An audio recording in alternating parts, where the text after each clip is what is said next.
오늘 우리에게 준 하나님 말씀이 마태복음 14장 말씀입니다. 마태복음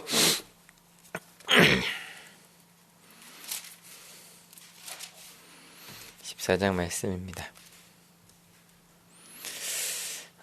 저희 그제 13장 나누면서 창세로부터 숨겨온 비유를 통해 말씀하신 예수님의 음성을 들었습니다. 그런데 그 창세부터 숨겨온 비밀을 알려주셨는데 오히려 달갑지 않게 여김을 받으셨다. 그리고 오늘 이야기 14장의 시작은 이스라엘로부터 실은 온 이스라엘이 존경하던 세례 요한이 죽임을 당하는 이야기, 바로 그것으로부터 시작이 됩니다. 세례 요한이나 예수님 모두 사람들에게는요 양극단의 평가를 받았던 사람들입니다. 많은 무리가 쫓아와 제자가 되기도 했고요. 또 죽이려는 무리가 항상 기회를 노리고 있기도 했습니다. 어떤 사람들은 창세로부터 숨겨진 하나님 나라의 말씀을 들으러 나왔고 또 변화되었습니다. 또 어떤 사람들은 그 말씀을 듣고 마음에 찔려 요한과 예수를 죽이려고 했습니다. 왜 이렇게 극단으로 나뉘는 걸까요? 예수님께서 우리가 세상의 소금과 빛이라고 이야기를 하셨는데 그 빛은요 두 가지 특성이 있습니다. 빛은 주변을 밝혀줍니다. 근데 밝혀지면 더러운 게 잘 보입니다. 제가 가끔 요 얘기할 때마다 전에 토마토 분식에 살 때, 지금 토마토 분식 살아서 한참 됐지만 혼자 살 때 한 3개월 정도 청소를 안 한 적이 있었던 것 같아요. 그래서 불을 일부러 안 켜고 살았다는 얘기를 좀 했는데 키면 더러운 게 보이니까. 실은 빛은 그 두 가지 모습을 보여줍니다. 근데 누구나 자신의 죄나 더러움이 드러나는 것을 원하지 않습니다. 그런데 밝은 빛만 죄를 드러내는 것은 아닙니다. 밝은 빛은 죄만 드러내는 것이 아닙니다. 밝은 빛은 그런 우리를 사랑하신 하나님의 사랑도 보여줍니다. 그게 빛의 두 가지 역할입니다. 그리고 따뜻합니다. 한참 추웠잖아요. 그죠? 근데 오랜만에 햇빛이 나는데 햇빛 있는 데만 나가도 따뜻해요. 그죠? 근데 순서가 무엇이 먼저일까 생각을 해보면 죄를 비추는 것이 먼저가 아닙니다. 먼저 빛으로 내가 누구인지를 보게 됩니다. 특별히 이제 13장 이제 그저께 말씀 나누고 나서 이제 특별히 학생들이 되게 은혜 받았다는 문자를 많이 보내줬거든요. 왜냐면 이제 딱 새학기 시작하는데 두렵잖아요. 근데 13장 크게 주제가 세 가지였거든요. 첫 번째, 넌 좋은 밭이다. 걱정하지, 넌 열매를 맺는 사람이고, 두 번째, 가라지가 있는데 그냥 좀 둬라. 가라지 뽑아내려고 하지 마라. 자꾸 우리 삶 속에서 조금만 없으면 행복할 것 같은데 근데 계속 있거든요. 그죠? 그걸 좀 둬도 그 가라지가 있어도 열매 맺혀진다. 그런 이야기들. 그러니까 아마 그런 게 새학기를 시작한 학생들한테 좀 은혜가 됐나 봐요. 그런 말씀을 이야기를 하셨거든요. 여러분 그런 빛에 대한 우리가 무엇인지를 들었을 때 여러분은 어떤 선택을 하시겠습니까? 근데 사람들은요. 세례 요한도 마찬가지고 예수님도 마찬가지고 아까 말씀드린 것처럼 그걸 좋아서 따라온 사람도 있고 그게 불편한 거예요.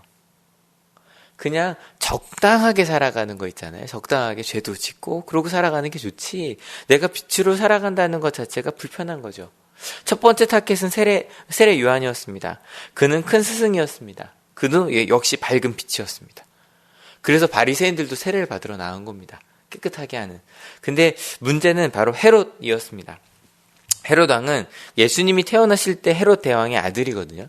헤롯 왕이 자신의 동생의 아내인 헤로디아와 결혼을 한 겁니다. 누가 봐도 잘못된 일입니다. 특별히 이스라엘 사람들은 어찌 보면 우리나라랑 비슷하다고 할 때 그 예의 있잖아요. 그 좀 비슷한 면이 확실히 있거든요. 우리나라 왕들은 그런 일이 많긴 하지만 안 되는 일이었습니다. 근데 누구나 그게 안 된다라고 말할 수 없었거든요. 요즘도 그렇죠. 왜 좀 더 높은 위치에 있는 사람들한테 좀 높은 도덕성을 원하잖아요. 당연한 거고. 근데 누구도 말할 수 없었습니다. 권력이 너무 강했기 때문에. 근데 세례 요한은 당연히 그것을 문제시했습니다. 틀렸다라고 말했습니다. 헤롯은 세례 요한을 죽이고 싶어 했고 하지만 사람들이 두려워서 죽이지 못하고 있었습니다. 그러나 그의 생일날 그의 딸과 그의 아내 헤로디아에 의해 헤롯은 요한을 죽일 비밀을 잡습니다.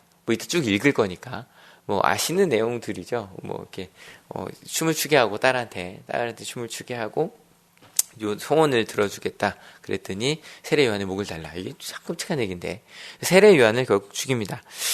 요한의 죽음은 요한의 제자들을 통해 예수님께 전달이 됐습니다. 예수님을 자신의 뒤에 오실 분으로 소개한 세례 요한의 말을 기억한 제자들이 온 것일 수도 있고, 아니면 예수님께 위험을 알려드리려고 한 것도 같습니다. 왜냐하면 둘이 같은 길을 걸어가고 있었기 때문에.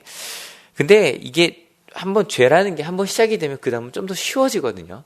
아마 예수님께도 실제로 그런 핍박이 오기 시작했던 것 같습니다. 그 소식을 들은 예수님과 제자들은 먼 곳으로 떠났습니다. 13절 같이 읽겠습니다. 마태복음 14장 13절입니다.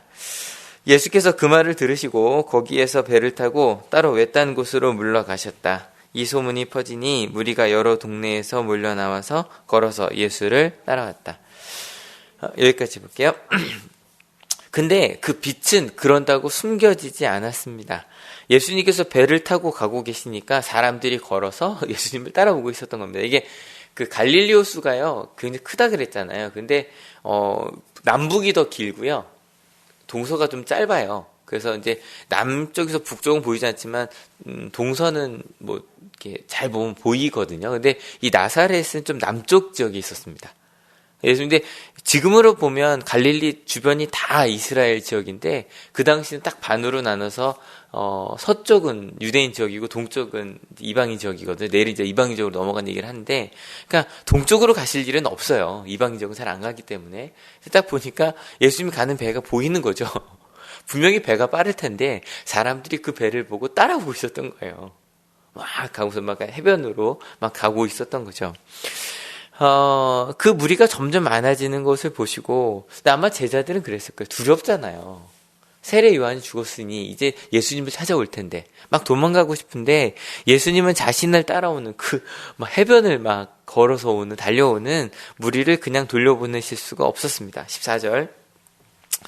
예수께서 배에서 내려서 큰 무리를 보시고 그들을 불쌍히 여기시고 그들 가운데서 앓는 사람들을 고쳐주셨다. 그래서 좀 급하게 보통 이제 말씀을 전해주시고 하시는데, 이때는 세우시고 일단 그 아픈 사람들만 먼저 고쳐주고 계셨던 겁니다. 근데 고치다 보니 사람들이 계속 오는 거죠. 뒤에 도착한 사람들이 계속 올 거고, 시간이 지나 벌써 저녁 때가 되었습니다. 수많은 무리가 소문을 듣고 마을을 떠나 걸어서 예수님의 배를 따라왔던 겁니다. 이제 집에서 상당한 거리가 되었겠고 아마 대부분 지칠 대로 지친 모습이었습니다. 이 모습을 본 제자들이 예수님께 이 상황을 전합니다. 15절, 16절 같이 읽을게요. 저녁 때가 되니 제자들이 예수께 다가와서 말하였다.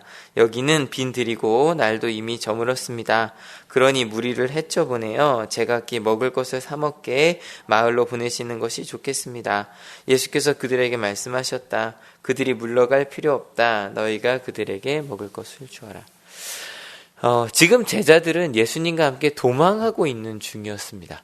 많은 후원자들이 함께 있어도 밥을 먹이는 게 어려운데, 그러니까 실은 수련회 같은 걸 가봐도 느끼는 건 밥 먹는 게 진짜 힘들거든요. 그런데 지금 후원자는커녕 마을도 가까이 있지 않은 그런 상황이었습니다. 제자들의 마음은 좀 더 다급했고요. 빨리 상황을 정리하고 사람들이 따라오지 않는 곳으로 가고 싶었습니다. 그런데 그러니까 당연히 제자들이 이렇게 말합니다. 17절. 제자들이 예수께 말하였다. 우리에게 있는 것이라고는 빵 5개와 물고기 2마리밖에 없습니다. 이 정도 하면 어린아이의 도시락은 아닙니다. 마태복음에서는, 이게 복음서가 좀 다르거든요. 근데 마태복음에서는 어린아이가 갖다 줬다는 얘기가 없죠. 그죠? 제자들이 갖고 있다. 왜냐면 이게 빵 5개라고 하면, 빵은 이제 이스라엘 빵은 그렇거든요. 넓은 빈대떡 같은. 이렇게 화도 이렇게 붙여서 굽는 거예요. 한 이만한 빵이에요. 근데 5개입니다. 근데 얇아요. 두껍지 않습니다. 얇은 빵 5개랑 물고기 2마리. 어린아이한테 줬다면 아마 꽤 많이 주신 거고요. 아무튼 제자들이 갖고 있던 건 이것밖에 없었습니다. 최소한 예수님의 제자가 몇 명이었는지 추정할 수 없지만 최소 12제자는 따라 다니고 있었을 테니까 12제자와 예수님 13명이 먹기에도 부족한 빵이었습니다. 제자들이 얘기하는 겁니다. 택도 없다는 거죠. 이것밖에 없는데 이건 우리가 먹을 것도 안 됩니다. 라고 얘기를 합니다. 근데 예수님은 그것들을 이리로 가져오너라 라고 명령하시고 무리를 앉게 하신 후에 빵 5개와 물고기 2마리를 들고 진심으로 축복하며 기도하십니다. 그리고 나서 나누어 주었는데 너무너무 잘 알려진 대로, 상상도 안 되죠? 가끔 제가 오병이어 할 때만 얘기하거든요. 하나님 나라 가면 꼭 리바이벌로 보여달라고 할 겁니다. 정말 궁금하지 않으세요? 이게 빵이 떼는 순간 2개가 된 건지 이게 너무 궁금한 거예요. 그러니까 상상도 안 되죠. 상상도 안 되는 일이 실제로 벌어진 겁니다. 사람들은 모두 배불리 먹었고 그 먹은 사람들이 여자들과 어린아이를 제외하고 어른 남자만 5,000명이 된 겁니다. 입이 떡 벌어질 상황이었습니다. 상상만 해도 흥분되는 바로 그런 일이 벌어졌습니다. 근데 일이 끝나자마자 예수님께서 제자들을 가던 길 북쪽으로 계속 가게 하시고 사람들에게는 집으로 돌아가라고 명령하셨습니다. 그리고 예수님은 기도하러 가셨습니다. 여러분, 예수님은 세상의 우리도 빛이지만 먼저 예수님은 빛이 되셨습니다. 아무리 숨기려고 해도 숨겨질 수가 없었습니다. 그래서 끊임없이 무리들이 따라왔습니다. 그리고 예수님을 따라온 사람들은 예수님을 통해 하나님께 영광을 돌렸습니다. 배고프고 몸이 아프고 풍랑이 있는 세상 속에서 몸이 고침을 받고 배부르게 되고, 아까 그 풍랑도 마찬가지죠. 이제 가는 도중에 풍랑이 일었다 다 아시는 분들이라 빨리빨리 갑니다. 풍랑이 일었습니다, 제자들이. 근데 풍랑이 있는데 예수님께서 그걸 멈추는 것을 경험을 합니다. 실은 이것이 빛입니다. 풍랑이 일고 배가 고프고 몸이 아픈데 몸이 낫게 되고 그리고 배가 불러지고 풍랑이 멈추는 것을 경험합니다. 아, 그럴 수 있구나라는 것을 경험합니다. 저는 이 아침 시간이 그 빛을 바라보는 시간이었으면 좋겠습니다. 예수님도 그러셨습니다. 그렇게 빛이 되셨기 때문에 그 모든 일이 끝난 다음에 또다시 빛을 바라보러 가셨습니다. 예수님도 기도하러 가신 거죠. 기도하러 가셔서 하나님의 빛을 또 보신 겁니다. 근데 생각해보면 세상은 변한 것이 없습니다. 여전히 예수님과 제자들은 북쪽으로. 왜 북쪽이냐면 예루살렘이 남쪽이거든요. 남쪽에서부터 위협이 몰려올 테니까 북쪽으로 가고 계셨고 외딴 곳으로 가고 계셨고, 그리고 그 순간에 예수님을 떠난 제자들이 탄 배는 풍랑에 시달리고 있었습니다. 날이 저물 때부터 새벽까지 풍랑에 시달리고 있었습니다. 더 무서운 건 그들이 어부들이었다는 겁니다. 실은 저희는 배가 조금만 흔들려도 죽을 거야 그럴 수 생각할 수 있는데, 진짜 거기에 어부가 만약 선장이 벌벌 떨고 있다면 와, 저희는 진짜 죽을 것 같을 겁니다. 선장이면 최고잖아요. 그 능력을 가진 사람들이. 배가 뒤집힐 정도로 풍랑이 일고 있는데 예수님께서 걸어오고 계셨습니다. 당연히 제자들은 유령이다라고 외치며 두려워하기 시작했고요. 근데 그곳에 예수님의 음성이 들립니다. 빵 5개와 물고기 2마리를 가져오너라 라고 말씀하시듯 안심하다, 나다, 두려워하지 말아라 라고 말씀해 주십니다. 실은 이 부분을 보면 또 이상한 게 2가지가 있습니다.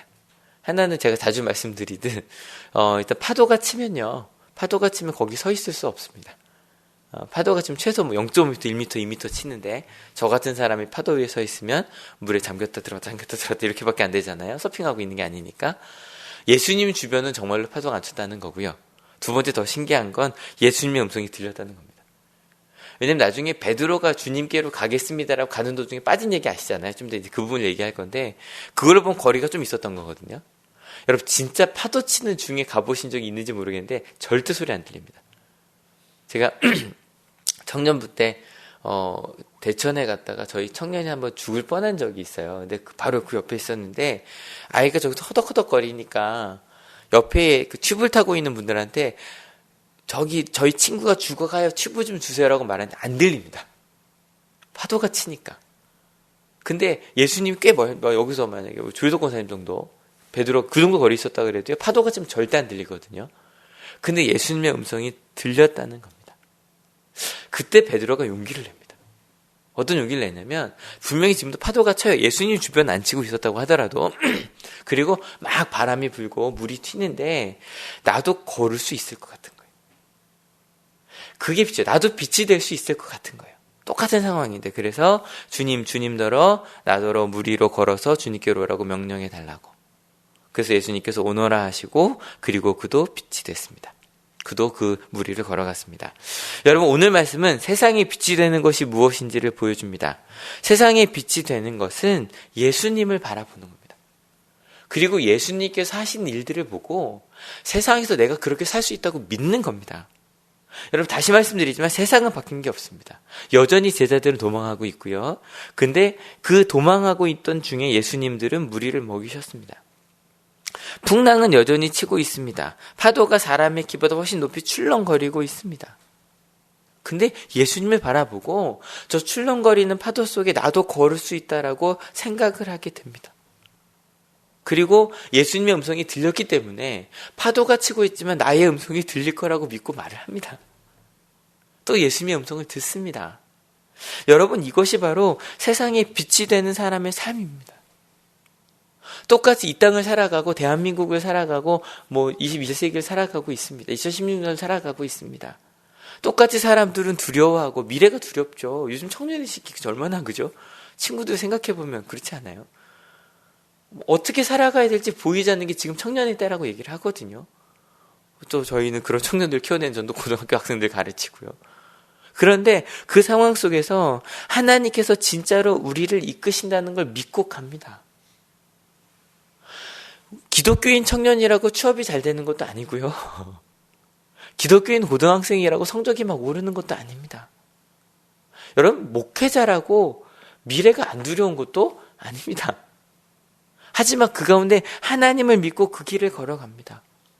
그래서 패잔병의 모습이 아니라 오히려 5천 명에게 생명의 양식만이 아니라 실은 육신의 밥까지도 먹이는 우리를 보게 됩니다.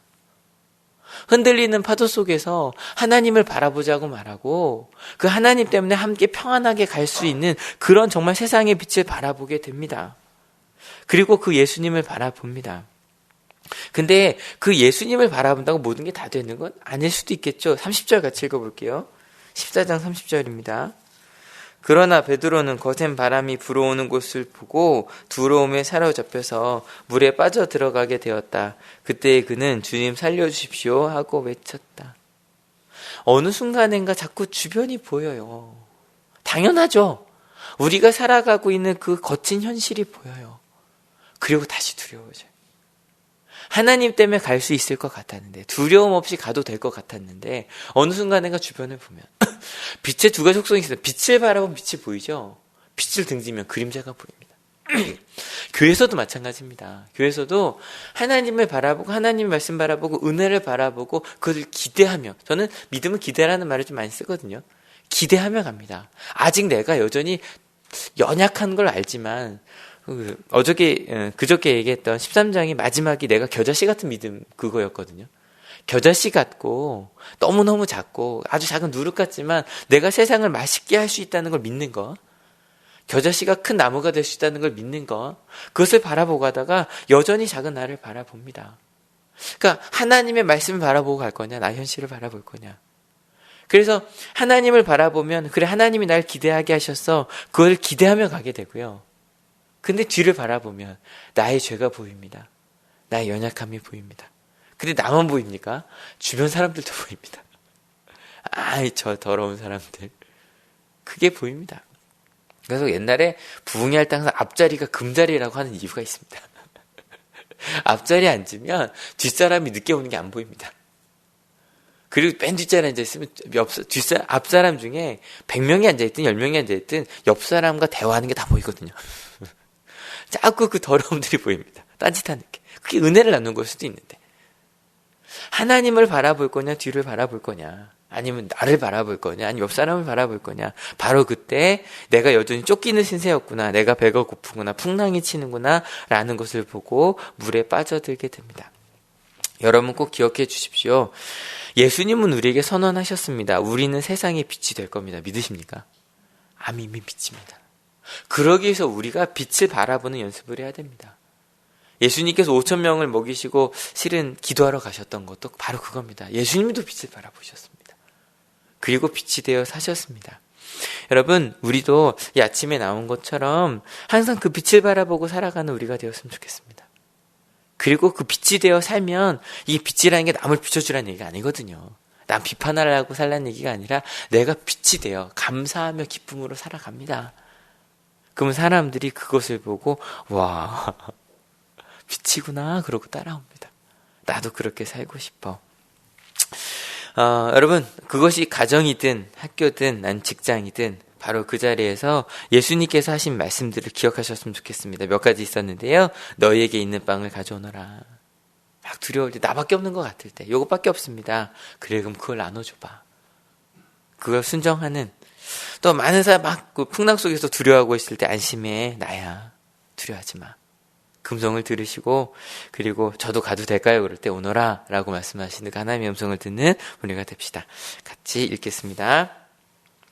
마태복음 14장입니다. 그 무렵에 분봉왕 헤롯이 예수의 소문을 듣고서 자기 신하들에게 말하였다. 이 사람은 세례자 요한이다. 그가 죽은 사람들 가운데서 살아났다. 그 때문에 그가 이런 놀라운 능력을 발휘하는 것이다. 헤롯은 일찍이 자기 동생 빌립의 아내 헤로디아의 일 때문에 요한을 붙잡아다가 묶어서 감옥에 가둔 일이 있었다. 그것은 요한이 헤롯에게 그 여자를 차지하는 것은 옳지 않습니다 하고 여러 차례 말하였기 때문이다. 그래서 헤롯은 요한을 죽이려고 하였으나 민중이 두려워서 그렇게 하지 못하였다. 그것은 그들이 요한을 예언자로 여기고 있었기 때문이다. 그런데 마침 헤롯의 생일에 헤로디아의 딸이 손님들 앞에서 춤을 추어서 헤롯을 즐겁게 해주었다. 그리하여 헤롯은 그 소녀에게 청하는 것은 무엇이든지 주겠다고 맹세로서 약속하였다. 소녀는 자기 어머니가 시키는 대로 말하였다. 세례자 요한의 머리를 쟁반에 담아서 이리로 가져다 주십시오. 왕은 마음이 괴로웠지만 이미 맹세를 하였고 또 손님들이 보고 있는 앞이므로 그렇게 해주라는 명령을 내리게 되었다. 그래서 그는 사람을 보내서 감옥에서 요한의 목을 베게 하였다. 그 머리를 쟁반에 담아서 가져다가 소녀에게 주니 소녀는 그것을 자기 어머니에게 가져갔다. 요한의 제자들이 와서 그 시체를 거두어다가 장사를 지내고 나서 예수께 가서 알려드렸다. 예수께서 그 말을 들으시고 거기에서 배를 타고 따로 외딴 곳으로 물러가셨다. 이 소문이 퍼지니 무리가 여러 동네에서 몰려나와서 걸어서 예수를 따라왔다. 예수께서 배에서 내려서 큰 무리를 보시고 그들을 불쌍히 여기시고 그들 가운데서 앓는 사람들을 고쳐주셨다. 저녁때가 되니 제자들이 예수께 다가와서 말하였다. 여기는 빈들이고 날도 이미 저물었습니다. 그러니 무리를 헤쳐보내어 제각기 먹을 것을 사 먹게 마을로 보내시는 것이 좋겠습니다. 예수께서 그들에게 말씀하셨다. 그들이 올라갈 필요 없다. 너희가 그들에게 먹을 것을 주어라. 제자들이 예수께 말하였다. 우리에게 있는 것이라고는 빵 5개와 물고기 2마리밖에 없습니다. 이때 예수께서 말씀하셨다. 그것들을 이리로 가져오너라. 그리고 예수께서는 무리를 풀밭에 앉게 하시고 나서 빵 5개와 물고기 2마리를 들고 하늘을 우러러 보시고 축복 기도를 드리신 다음에 떼어서 제자들에게 주시니 제자들이 이를 무리에게 나누어 주었다. 그들은 모두 배불리 먹었다. 남은 부스러기를 모으니 12광주리에 가득 찼다. 먹은 사람은 여자들과 어린아이들 외에 어른 남자만도 5,000명쯤 되었다. 예수께서는 곧 제자들을 재촉하여 배에 태워서 자기보다 먼저 건너편으로 가게 하시고 그동안 무리를 헤쳐 보내셨다. 무리를 헤쳐 보내신 뒤에 예수께서는 따로 기도하시려고 산에 올라가셨다. 날이 이미 저물었을 때에 예수께서는 홀로 거기에 계셨다. 제자들이 탄 배는 그 사이에 이미 육지에서 멀리 떨어져 있었는데 풍랑이 몹시 시달리고 있었다. 바람이 거슬려서 불어왔기 때문이다. 이른 새벽에 예수께서 바다 위로 걸어가서 제자들에게로 가셨다. 제자들이 예수께서 바다 위로 걸어오시는 것을 보고 겁에 질려서 유령이다 하며 두려워서 소리를 질렀다. 예수께서 곧 그들에게 말씀하셨다. 안심하여라. 나다. 두려워하지 말아라. 베드로가 예수께 말하였다. 주님, 주님이시면 나더러 물 위로 걸어서 주님께로 오라고 명령하십시오. 예수께서 오너라 하고 말씀하셨다. 베드로는 배에서 내려 물 위로 걸어서 예수께로 갔다. 그러나 베드로는 거센 바람이 불어오는 것을 보고 두려움에 사로잡혀서 물에 빠져 들어가게 되었다. 그때 그는 주님 살려주십시오 하고 외쳤다. 예수께서 곧 손을 내밀어서 그를 붙잡고 말씀하셨다. 믿음이 적은 사람아, 왜 의심하였느냐? 그리고 그들이 함께 배에 오르니 바람이 그쳤다. 배 안에 있던 사람들은 그에게 무릎을 꿇고 말하였다. 선생님은 참으로 하나님의 아들이십니다. 그들은 바다를 건너가서 게네사렛 땅에 이르렀다. 그곳 사람들이 예수를 알아보고 주위의 온 지방으로 사람을 보내어 병자를 모두 그에게 데려왔다. 그들은 예수께 그의 옷을만이라도 손을 대게 해달라고 간청하였다. 그리고 손을 댄 사람은 모두 나았다. 함께 기도하시겠습니다. 예수님, 예수님이 빛이셨던 것처럼 이 땅에서 빛이 되어 살아가는 저희가 되게 하여 주시옵소서. 주님을 바라보게 하시고, 그래서 주님께서 우리에게 선언하신 그 모든 일들, 우리가 30배, 60배, 100배 열매를 맺을 땅이라는 것, 그리고 가라지가 있어도 열매를 맺을 수 있다는 것, 우리는 작은 겨자씨와 적은 누룩 같지만 그것이 세상을 맛있게 할 수 있고, 그리고 많은 이들을 쉬게 할 수 있는 큰 나무가 될 수 있다는 걸 믿고 가는 저희들이 되게 하시고, 뒤를 돌아보는 어리석은 자들, 세상이 두려워하는 걸 똑같이 두려워하는 것이 아니라 예수님께서 주신 그 길, 그 십자가의 길, 그것이 정말 하나님께서 우리에게 주신 길임을 믿고 가는 저희들이 되게 하여 주시옵소서. 특별히 오늘 온양한올 중고등학교 학생들, 또 온양한올 중고등학교만이 아니라 그리고 많은 대학교, 또 많은 중고등학교가 입학을 합니다. 또 새 학기를 시작합니다. 하나님, 그들에게 하나님의 꿈, 하나님의 비전을 보여주는 우리 한올이 되게 하시고, 그리고 그 자리에서 세상에서 우린 작아 보입니다. 하지만 세상에 그 무엇보다 큰 하나님의 나라를 이룰 일꾼이라는 것 잊지 않고 가는 저희들 되게 하여 주시옵소서. 특별히 아프고 힘들고 어려움 중에 있는 이들이 있습니다. 그들에게 우리가 빛이 되어 그 상황에서 하나님이 함께 하시다는 것을 손잡아 함께 버텨주는 우리가 되게 하여 주시옵소서. 감사합니다. 예수 그리스도 이름으로 기도했습니다. 아멘. 하늘에 계신 우리 아버지여, 이름이 거룩히 여김을 받으시오며 나라의 마옵시며 뜻이 하늘에서 이룬 것 같이 땅에서도 이루어지이다. 오늘날 우리에게 일용할 양식을 주옵시고, 우리가 우리에게 죄 지은 자를 사하여 준 것 같이 우리의 죄를 사하여 주옵시고, 우리를 시험에 들게 하지 마옵시고 다만 악에서 구하옵소서. 대개 나라와 권세와 영광이 아버지께 영원히 있사옵나이다. 아멘.